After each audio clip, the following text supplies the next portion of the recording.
আসলে কপালে নেই। দেশের লোক তো চেয়েছিল, নাই তো 70% হা ভোট পড়ার কথা না। 49% পড়েছে মনে করেন না ভোট, আর 70% পড়েছে যেখানে হা ভোট। তার মানে দেশের জনগণ আমাদেরকে চাচ্ছিল। ইঞ্জিনিয়ারিং করে হয়তো হয়নি, সেটা নাই বাদই দিলাম, দেশের স্বার্থে জনগণের স্বার্থে, কিন্তু দেশটা তো ভালোভাবে চালাবেন। শুনেছি এই সমস্ত মন্ত্রীরা হাজার হাজার কোটি টাকার মালিক। কি করবেন? এই টাকা কবরে নিয়ে যাবেন, এক পা কবরে এক পা ডাঙ্গায়। দেখি তো মানুষগুলো নড়তেও পারে না ভালো করে। কালকে একজন এমপি কথা বলছিল, দেখেন কি অসুস্থ। কি করবেন আপনারা? আমি আবার বলছি ভাই, আমি নিজের জন্য শুধু বলছি না, সবার জন্যে। আসেন, ফিরে আসেন, জনগণের কাতারে দাঁড়ান। যতটুকু না হলেই না, এতটুকু নিয়ে চলার চেষ্টা করেন। আল্লাহর কসম, এই অল্প জিনিসে আল্লাহ বরকত দেবেন। হযরতে আবু বকরের জীবনীটা প্রথম দিন সংসদে শুনেছিলাম।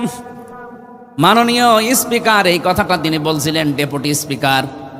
আমার ওই দিন থেকে মনে মনে হচ্ছিল, উনি সহ যারা এদেশের দায়িত্বে এখন আছে, এরা যদি এই কথাটা মেনে চলতে পারে, বাংলাদেশ 5 বছর লাগবে না, 2 বছরেই ঠিক মানুষের দ্বারে দ্বারে খাবার পৌঁছিয়ে যাবে। খলিফাতুল মুসলিমিন হযরতে আবু বকর সিদ্দিক রাদিয়াল্লাহু তাআলা আনহু, তার সন্তানটা একদিন এসে বলে, ও মা, আমি পায়েস খেতে চাই। হযরত উম্মে রুমানা রাদিয়াল্লাহু তাআলা আনহা আবু বকরের স্ত্রী বললেন, বাবা পায়েস তো বানাবো, সে টাকা সেই রকম সম্পদ আমাদের কাছে এখন নেই, বাবার কাছে বলো। উনি স্ত্রী হিসাবে বললেন স্বামীর কাছে যে আগামী মাসের বেতনটা একটু অ্যাডভান্স নিয়ে আসেন।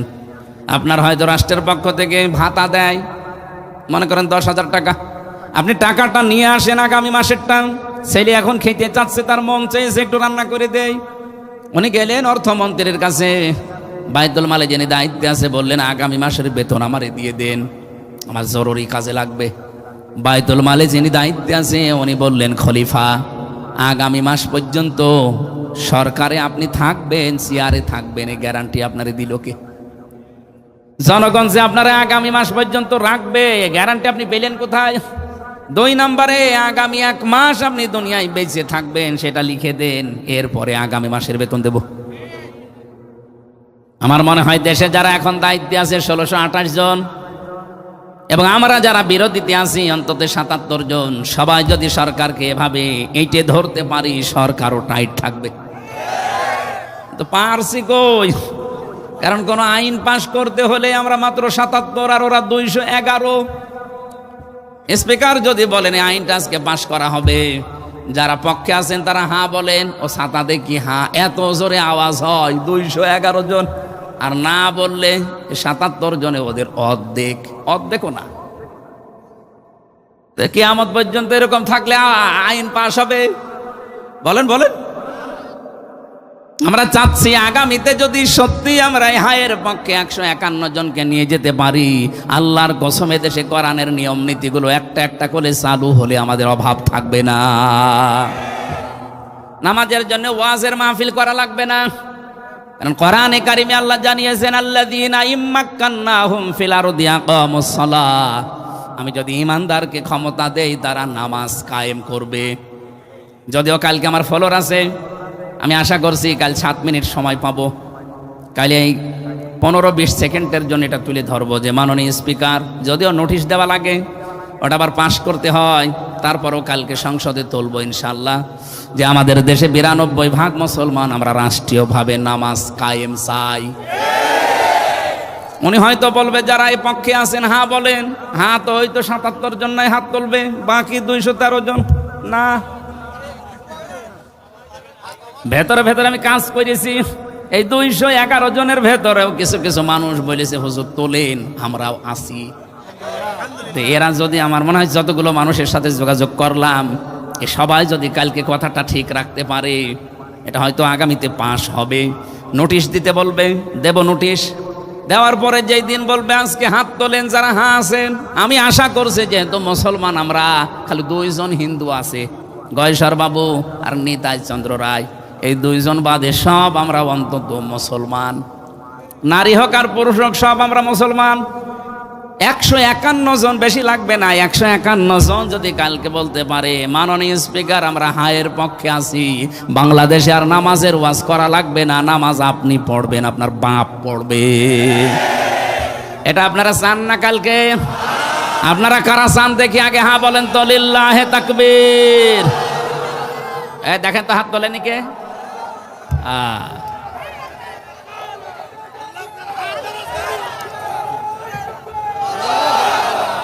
যাক, সাতক্ষীরায় নামাজ পাশ হয়ে গেল।